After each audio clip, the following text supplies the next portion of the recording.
आप सभी को राधे कृष्णा। दोस्तों, मैं आराधना आप सभी का आपके अपने यूट्यूब चैनल में स्वागत करती हूं। आज मैं फिर से आप सभी के लिए एक बहुत ही प्यारी, बहुत ही मार्मिक लीला कथा अपने लड्डू गोपाल की, अपने कृष्ण कन्हैया की लेके आई हूं, जो कि बिल्कुल ही सच्ची घटना पे आधारित है। दोस्तों, ये सत्य लीला कथा है, तो प्लीज़ आप लोगों से रिक्वेस्ट है कि प्लीज़ आप लोग इस लीला कथा को, इस वीडियो को पूरा सुनिएगा, और ताकि आप लोगों को जो है इस लीला कथा के सुनने के बाद आप लोगों का अपने ठाकुर जी के प्रति, अपने जो है लड्डू गोपाल के प्रति और भी ज़्यादा अटूट विश्वास हो जाएगा। अगर जैसे आप लड्डू गोपाल की सेवा कर रहे हैं, उनको एक पीतल की मूर्ति समझ के अगर उनकी सेवा कर रहे हैं, तो ये लीला कथा सुनने के बाद ना आप सबके पूरे होश उड़ जाएंगे और विचार आप लोगों के बदल जाएंगे कि लड्डू गोपाल सदैव अपने भक्त के साथ कैसे खड़े रहते हैं। तो आज की लीला कथा बहुत ही मार्मिक, बहुत ही दर्द भरी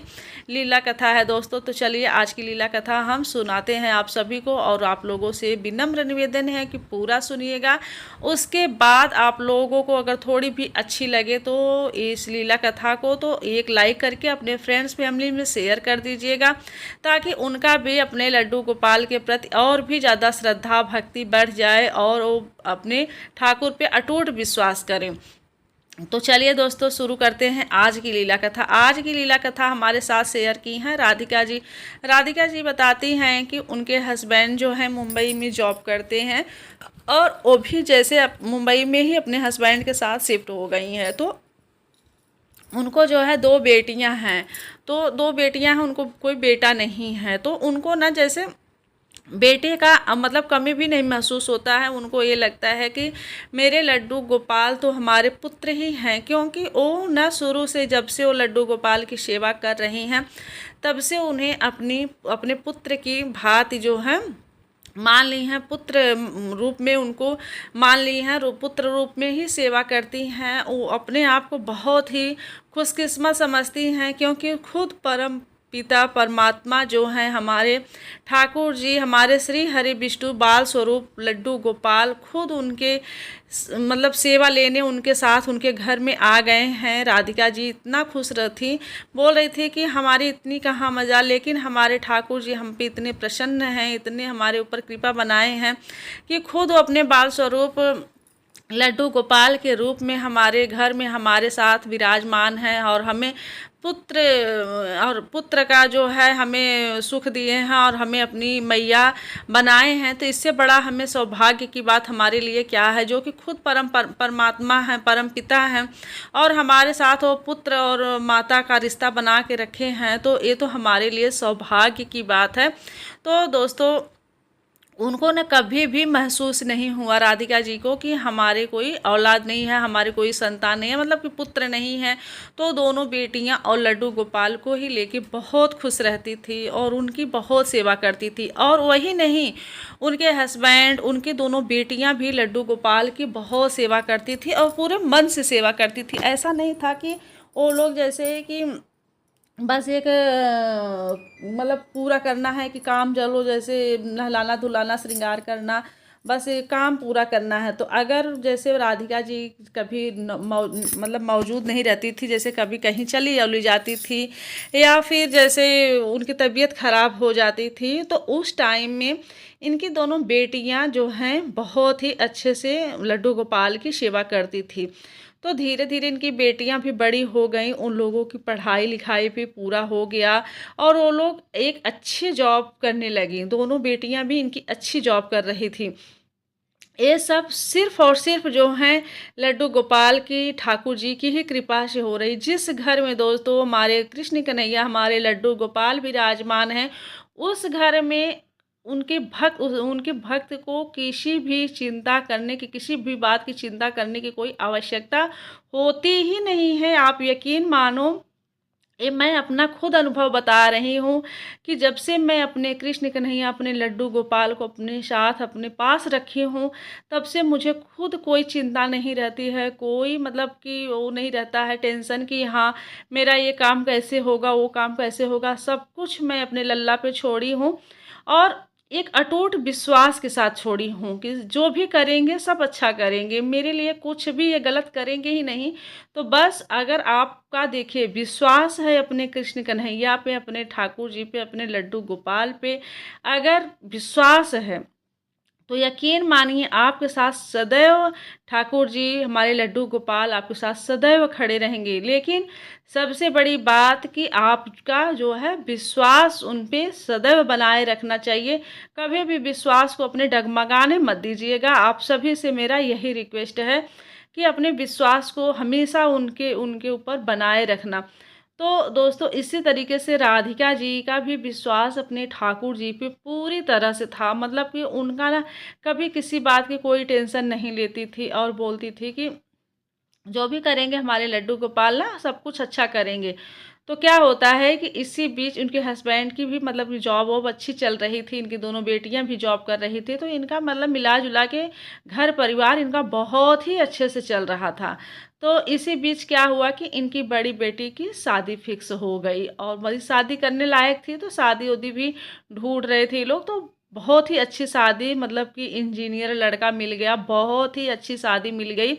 तो ये हुआ कि अब तो शादी कर लेंगे। तो इन लोगों का प्लान बना कि बेटी तो अब ससुराल चली जाएगी, अब कुछ मतलब कि लगभग 1 साल में ससुराल चली जाएगी, क्योंकि जब ये शादी मतलब कि लोग देखो कि जब फिक्स किए तो लगभग 1 साल का टाइम था शादी करने में। तो कहें कि अगले साल तो बेटी हमारी रहेगी नहीं हमारे साथ। तो अब इस बार हम लोग चलते हैं साथ में ही बाकी बिहारी जी के दर्शन करने वृंदावन, और मथुरा वृंदावन चलते हैं, वहाँ पे राधा रानी का और बाकी बिहारी जी के दर्शन करके आते हैं। क्योंकि अगली साल बेटी हमारे साथ रहेगी नहीं, तो सब लोग साथ में ही चलते हैं। तो अब ये लोग चारों लोग मतलब कि दोनों बेटियां और राधिका जी और उनके हस्बैंड प्लान बना लेते हैं जाने के लिए। अब इन लोगों को ये होता है कि अब हम लोग जाएंगे तो हमारे कृष्ण कन्हैया को हम यहाँ कैसे छोड़ें, लड्डू गोपाल को हम कैसे छोड़ें घर में अकेले। क्योंकि इससे पहले राधिका जी कहीं भी जाती थी तो उनकी बेटियां बखूबी अच्छे से संभाल लेती थी, लड्डू गोपाल की सेवा बखूबी अच्छे से ही करती थी।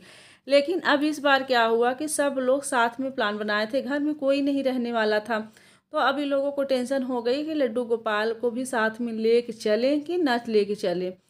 तो फिर अब ये लोग क्या करती हैं कि अपने गुरु जी से मतलब कि बात करती हैं, और साथ ही साथ प्रेमानंद महाराज जी का ये लोग प्रवचन सुनती हैं। राधिका जी बताती हैं कि मैं प्रेमानंद महाराज जी को ही अपना गुरु मानती हूँ, और जो उनके घर के गुरु हैं मतलब कि उनके जो ये होते हैं ना कि एक पुश्तैनी गुरु, तो उनके जो घर के पुश्तैनी गुरु हैं उनसे भी बात की, और प्रेमानंद महाराज को भी ये फॉलो करती हैं, उनके हर एक प्रवचन को सुनती हैं। तो उनको मतलब कि हर एक चीज़ को उनकी बातों का वो फॉलो भी करती हैं। तो प्रेमानंद महाराज भी अपने प्रवचन में हमेशा बोलते रहते हैं दोस्तों कि हमारे लड्डू गोपाल को जैसे आजकल लोग जहाँ भी जाएंगे वहीं लेके चले जाएंगे, ऐसा नहीं करना चाहिए। क्योंकि ठीक है हम उन्हें पुत्र की भांति माने हैं, हम उन्हें सखा की भांति माने हैं, भाई के रूप में माने हैं, ठीक है।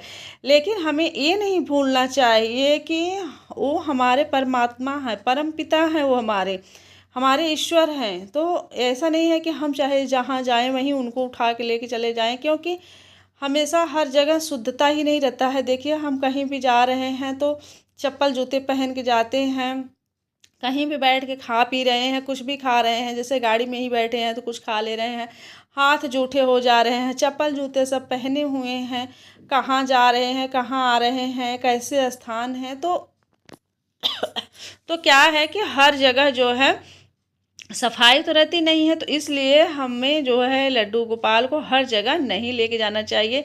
ये प्रेमानंद महाराज भी बताए हैं, और उनके जो मतलब कि पुश्तैनी जो गुरु जी हैं, उनके खानदानी जो गुरु जी हैं, वो भी उनसे भी बात हुई इनकी राधिका से। तो राधिका से वो भी बताएं कि देखो बेटा ठीक है तुम मान रही हो बेटा, लेकिन तुम उन्हें मत लेके जाना, उनके पास जो है उनके खाने पीने की सारी व्यवस्थाएं करके जाना, और जो है उनके जैसे नहाने की चीज़ें और उनके जो हैं कपड़े, उनको सब कुछ उनकी व्यवस्था करके जाना, और उनसे उनको जो है मानसिक रूप से तुम अपने साथ लेके जाना, ताकि और मतलब तुम्हें परेशानी ना हो, और यहाँ पे उनकी सारी व्यवस्था करके जाना। तो वो बोली कि ठीक है, उनको उन लोगों को भी ये बात सही लगी कि नहीं ठीक है, गुरुजी भी सही कह रहे हैं, हमें हर जगह अपने लड्डू गोपाल को नहीं लेके जाना चाहिए। तो क्या करती हैं कि उनके लिए ड्राई फ्रूट्स, सूखे जो ड्राई फ्रूट्स की मिठाइयाँ होती हैं, वो बेसन के लड्डू, ये सब जो है खाने पीने की चीज़ें जो हैं उनके पास, लड्डू गोपाल के पास रख देती हैं। उनको उनके स्नान के लिए एक बर्तन में जो है जल भर के रख देती हैं, मतलब कि थार में जल भर के रख देती हैं। और उनको कपड़े, जैसे 3-4 दिन के लिए बाकी बिहारी जा रही थी दर्शन करने के लिए, तो 3-4 दिन के लिए, 5 दिन के लिए वो अपने कपड़े भी वहाँ पे रख दी। उतने भोग, मतलब उतने दिन के लिए भोग बना के रख दी थी। और जो है उनके लिए पंखा वगैरह, लाइट, एक मतलब जिस जो पूजा का घर था ना, उसमें एक 0 वाट की जो बल्ब रहते हैं वो बल्ब जला के छोड़ दी थी, एक पंखा लगा के छोड़ दी थी। और एक जो है खिड़की, जो पूजा व घर वाला जो खिड़की था, वो खिड़की खोल दी थी, ताकि जो है लड्डू गोपाल को हवा आए, मतलब इनको घुटन न महसूस हो। इतने सब करके और मानसिक रूप से इनको, मतलब लड्डू गोपाल को जो है लेके अपने साथ गई और उनसे बोली कि कन्हैया जो है तुम भी मेरे साथ चलो, और जैसे जैसे मैं चलूँगी वैसे वैसे तुम भी चलना, और कहीं भी अगर तुम्हें विश्राम करना हुआ तो कहीं भी तुम मंदिर वगैरह देखना, तो वहाँ पे तुम विश्राम कर लेना, और बाकी सब मैं यहाँ पे व्यवस्था कर दी हूँ। तो ऐसा मानसिक रूप से होता है ना कि अगर हम कहीं भी जाते हैं तो अपने कृष्ण कन्हैया को मानसिक रूप से अपने साथ लेके जा सकते हैं। तो ये सब करके अपना सारा व्यवस्था करके ये लोग गई, और इधर जो है यहाँ से निकलती हैं और उधर जो है जाती हैं, और इनको हर जगह राधा राधा राधा राधा, मतलब कि जाप करती रहती थी। रास्ते में भी कहीं भी रुकती थी, कुछ भी खाती थी तो पहले मानसिक रूप से भोग जो है, जैसे फल फूल वगैरह कुछ भी, अगर बिना लहसुन प्याज वाली चीज़ें कुछ भी खाती थी तो खाने से पहले ये लोग मानसिक रूप से लड्डू गोपाल को भोग लगा देती थी। मानसिक रूप से उनका स्नान करा देती थी, उनको वस्त्र पहना देती थी, उनका श्रृंगार कर देती थी, क्योंकि इतने सालों से वो कर रही थी ना, तो उनकी आदत सी पड़ गई थी। और मतलब कि हर समय उनको लड्डू गोपाल ही दिखते थे, हर समय उनको लड्डू गोपाल की ही याद आती थी। तो बड़ी, मतलब कि ऐसे मानसिक रूप से वो सब कुछ करती गई। तो ऐसे ऐसे मतलब टाइम 3-4 दिन का समय बीत गया, और ये लोग खूब घूमने फिरने में एकदम मस्त थे, बहुत ही आनंद लिए ये लोग। भाई बाके बिहारी, मथुरा वृंदावन अगर हम चले जाएं तो फिर वहाँ जैसे लगता है कि हम स्वर्ग में आ गए हैं, क्योंकि वहाँ से किसी का भी मन जैसे लगता है कि आने का मन ही नहीं करता है। इतना लोग खुश हो जाते हैं वहाँ जाने के बाद, क्योंकि वो खुद हमारे ठाकुर जी की जन्मभूमि है, कर्म भूमि है वहाँ पे। मतलब कि इतना सुकून, इतना आनंद आता है ना वहाँ जाने के बाद, कि शब्दों में कोई व्यक्त ही नहीं कर सकता है। तो क्या हुआ दोस्तों कि वहाँ पे अब ये लोग गए, दर्शन वर्शन किए। उसके बाद इन लोगों का था कि चलो अब मथुरा वृंदावन तो घूम लिए, और मतलब दर्शन वर्शन कर लिए। फिर इन लोगों का प्लान बना था कि इधर से ही आगरा होते हुए तब हम लोग चलेंगे मुंबई। तो आगरा यानी कि ताजमहल देखने जाने वाले थे लोग, क्योंकि मथुरा वृंदावन से कुछ ही दूरी पे है आगरा, कुछ ही घंटों का सफ़र है आगरा का। तो ये लोग सोचे कि जब हम लोग यहाँ तक आए ही हैं तो अब हमारे बाके बिहारी के और राधा लाडली के तो दर्शन हो ही गए हैं, और यहाँ पे सारे मंदिरों का दर्शन हम लोग कर चुके हैं। अब चलेंगे आगरा, आगरा से होते हुए अब हम लोग चलेंगे वहाँ मुंबई। तो फिर ये लोग अपना घूम टहल के अब आगरा का प्लान बना रहे थे, और रास्ते में जो है अब ये लोग आगरा के लिए निकले थे। इतने में क्या हुआ कि इनको जैसे रास्ते में ही इनको बहुत बेचैनी से होने लगी, राधिका जी को बहुत बेचैनी होने लगी, और इनको जैसे पसीना पसीना आने लगा, जैसे लग रहा था कि इनका अब दम घुटता जा रहा है। तो ये जो है अपना अपने जो हालत थी अपने हस्बैंड से, अपने बच्चों बेटियों से बताई। अब उनके हस्बैंड और उनकी बेटियां भी काफ़ी परेशान हो गई, कहीं कि ऐसा क्यों हो रहा है। तो ये लोग वहीं पास में ही एक हॉस्पिटल था रास्ते में ही, तो हॉस्पिटल में ये लोग लेके गए और एडमिट किए। तो डॉक्टर पूरा ट्रीटमेंट, पूरा चेकअप किए, इनका कुछ भी नहीं पता चला। डॉक्टर बोले कि ऐसा तो कुछ नहीं है, कि जो इस तरीके से सब कुछ नॉर्मल है, फिर ऐसा हो क्यों रहा है। तो कभी कभी ऐसा होता है कि अगर आप कुछ ज़्यादा सोचती हों तो इस वजह से भी होता है। आप कुछ टाइम यहाँ पे रोक लीजिए इनको, ताकि अगर कोई दिक्कत परेशानी हो तो हम लोग देख सकें कि ऐसा क्यों हो रहा है। उसके बाद आप लोग लेके जाइए। तो ये लोग क्या किए कि वहीं हॉस्पिटल में ही कुछ टाइम के लिए रुक गए। इतने में ही क्या हुआ कि इनके जो पड़ोसी थे, मतलब कि वहाँ के मुंबई के पड़ोसी, इनके जो बगल वाले फ्लैट में जो रहते थे, वो जो है कॉल किए इनके हस्बैंड के पास और बताने लगे, बोले कि जब इनके पास कॉल किए और मतलब कि जब वो बोलने लगे तो उनकी बातें सुन के इन लोगों के पैरों के तले से जैसे ज़मीन ही खिसक गई थी। इतनी घबरा गए लोग, पूरा परिवार इनके, मतलब राधिका, राधिका के हस्बैंड, इनके बेटियां, सब परेशान हो गए कि अब हम क्या करें। तो फिर बाद में पता चला कि मतलब कि वो बताने लगे कि आपके जो खिड़की खुली है ना, उसमें से धुआं आ रहा है, पता नहीं क्यों बहुत अजीब सा धुआं आ रहा है। अब ये लोग सुन के बहुत घबरा गए। तो क्योंकि राधिका तो अपने जैसे लड्डू गोपाल पे ही उनका पहले, सबसे पहले दिमाग गया कि अरे उस घर में, उस रूम में तो लड्डू गोपाल हैं, कहीं हमारे ऐसे तो नहीं हुआ कि लड्डू गोपाल के कुछ हो गया है। अभी परेशान हो गए तो कहीं भैया ज़रा जाके देखो कि क्या हुआ है। अभी लोग जाके देखने लगे तो कुछ पता, कहीं कि जब खिड़की में से देखे तो कहीं कि उसमें आग लग गई है। फिर ये लोग क्या किए कि अब गए, अब भाई परेशान हो गए कि अब क्या करें।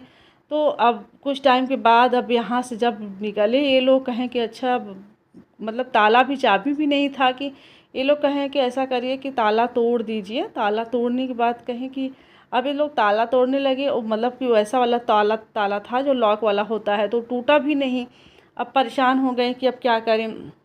अब इन लोगों को मुंबई जाने में भाई 2 दिन का सफ़र लग जाता है। तो अब जैसे अब परेशान, तब जो है किसी तरह से ये क्या कि राधिका का दिमाग आया कि एक चाबी तो जो इनके मेड रहती है, जो इनके यहाँ काम करती थी और झाड़ू पोछा बर्तन, वो उसके पास एक चाबी थी। तो वो फ़ोन की अपने मेड के पास, राधिका, कहें कि ऐसा है कि तुम जाओ और लॉक खोलो और ताला खोल के देखो कि क्या हुआ है। तब इनकी जो मेड गई है तो वो गई तो ताला खोली। तो जब ताला खोलने के बाद जब देखी तो फिर वहाँ की हालत बताई और फिर जो भी आग वगैरह लगे थे सब, मतलब वहाँ पे बुझाई। तो अब ये जब बुझ गए तब इन लोगों को थोड़ा सा स्थिर हुआ मन, लेकिन फिर भी घबराहट हो रही थी कि अब क्या हुआ। तो इनकी मेड फ़ोन की कि मेम साहब, जो भी आग लगे थे मैंने बुझा दिया है, आप परेशान मत होइए और सब कुछ ठीक है। लेकिन फिर भी इनको जो है घबराहट हो रही थी कि कहीं हमारे लड्डू गोपाल को कुछ हुआ तो नहीं है। ये लोग आगरा गए ही नहीं, वहीं से डायरेक्ट जो है मुंबई के लिए रवाना हो गए। मुंबई बाई कार ही आए थे, तो बाई कार से ही मुंबई गए। तो वहाँ लगभग जाने में भाई काफ़ी टाइम लग गया।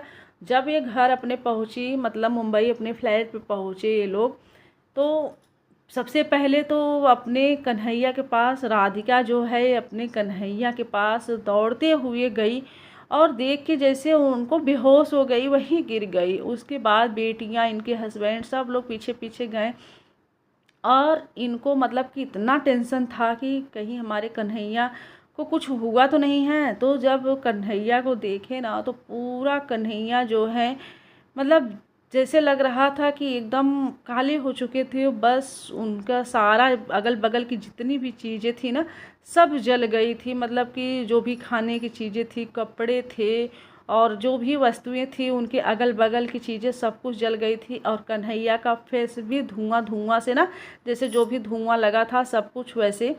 तो पता चला कि जो लाइट और पंखे जो ये लोग चला के गए थे, वहाँ से शॉर्ट कर गया था, सर्किट हो गया था, तो उसकी वजह से आग लग गई थी। और वो कन्हैया मतलब कि उतने में ही सिमट गया था। और उसी रूम में ये क्या की थी कि जो बेटी की शादी पड़ी थी, तो बेटी की शादी के लिए सारे जो हैं ज्वेलरी और कपड़े वगैरह सामान जो भी खरीदे थे ना, ये लोग उसी रूम में रख के कन्हैया के पास ही कि सब कुछ कन्हैया तुम देखना, तुम्हारे भरोसे हम छोड़ के जा रहे हैं, इसकी रक्षा तुम करना, ये सामान तुम ही, अब इसके ये सब की व्यवस्था तुम ही देख सकते हो। सब कुछ कन्हैया के ऊपर छोड़ के गई थी। तो कन्हैया मतलब कि वो जो भी संकट आए थे ना, सब कुछ अपने ऊपर लेके इनके एक भी सामान का नुकसान नहीं हुआ, ना तो इनके घर का नुकसान हुआ। बस वही कन्हैया के आसपास की जितनी चीज़ें थी दोस्तों सारे जल गए थे। और कन्हैया को देख के ना राधिका और उनकी बेटियां और उनके हस्बैंड इतने रोए, इतने रोए, इतने रोए, बोलने कि हे कन्हैया, आज तुम जो भी हमारे घर पे परेशानी आई उन सबको मेरे मतलब मुझे बचाने के लिए तुम सारी संकट अपने ऊपर ले लिए, कितने जल गए हो। मतलब इतना देख के रोना आया ना, जैसे होता है ना कि जब हम एक रिश्ता बना लेते हैं तो उसी रिश्ते के भाव से वो मतलब होता भी है, हमारा दर्द भी उसी रिश्ते से, हमारा भाव भी उसी रिश्ते से उभरता है हमारे मन को। तो वो रोने लगी, कहीं कि हमारे बच्चे को जो है देखिए जल गए हैं। फिर वो क्या किए कि उसी टाइम उनका जितना भी आसन था सब कुछ चेंज की और कन्हैया को हल्दी और चंदन का लेप लगाई और उनको ठंडे गुलाब जल से जो है स्नान करवाई और उनको फिर से एक साफ सुथरे वस्त्र धारण करवाई और बोली, हे कन्हैया, तो ये परमात्मा, हे मेरे लड्डू गोपाला, तुम धन्य हो। आज अपने भक्त की लाज मतलब अपनी भक्त के घर की, अपने भक्त के जो भी हैं उसकी रक्षा के लिए जो है तुमने सारी संकटों को अपने ऊपर ले लिया। तो दोस्तों हमारे लड्डू गोपाल ऐसे ही हैं, जब हम अपने सब कुछ समस्याएं जो भी चिंताएं रहती हैं ना, जो भी हमारी समस्याएं रहती हैं या फिर अपनी जो भी काम है, अगर हम अपने लड्डू गोपाल के ऊपर, अपने ठाकुर जी के ऊपर छोड़ देते हैं ना, कहते हैं कि ये सब आपका है, आप अगर करोगे ना तो आप यकीन मानो, आप बस एक बार कह के देखो, देखो कैसे हमारे ठाकुर जी उसको अपने ऊपर लेते हैं और आपकी सारी चिंताओं को, सारे दुखों का हरण करते हैं, सारे जो भी संकट हैं उनको दूर करते हैं।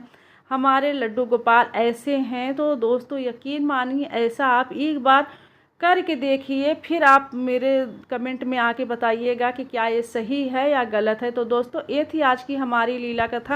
इस लीला कथा को आपके साथ शेयर करने का मेरा मेन उद्देश्य यही था दोस्तों कि जो कोई भी लड्डू गोपाल को बस एक पीतल की मूर्ति समझ के बस एक मंदिर में स्थापित कर देते हैं, विराजमान कर देते हैं, वो बस एक बार अपने लड्डू गोपाल के ऊपर अपना विश्वास, अपनी श्रद्धा बना के देखे और फिर देखिए कि लड्डू गोपाल उनके साथ क्या चमत्कार करते हैं। तो दोस्तों आशा करती हूँ कि ये लीला कथा आप लोगों को काफ़ी पसंद आया होगा और बहुत कुछ सीखने और जानने को मिल गया होगा इस लीला कथा के माध्यम से। अगर थोड़ी भी अच्छी लगी हो तो वीडियो को एक लाइक करके अपने फ्रेंड्स फैमिली में शेयर ज़रूर कर दीजिएगा और प्यारा सा कमेंट करके राधे कृष्णा ज़रूर लिख के बताइएगा कि हमारी लीला कथा आपको कैसी लगी। और प्लीज़ चैनल को सब्सक्राइब करके बेल आइकन को प्रेस कर दीजिएगा ताकि आप लोगों को ऐसे ही लड्डू गोपाल से जुड़ी सच्ची घटना पर आधारित लीला कथा सुनने और जानने को मिलते रहे। तो चलिए आज के लिए इजाज़त चाहती हूँ, मिलती हूँ किसी ऐसी ही लीला कथा के साथ। तब तक के लिए राधे राधे, हर हर महादेव, जय श्री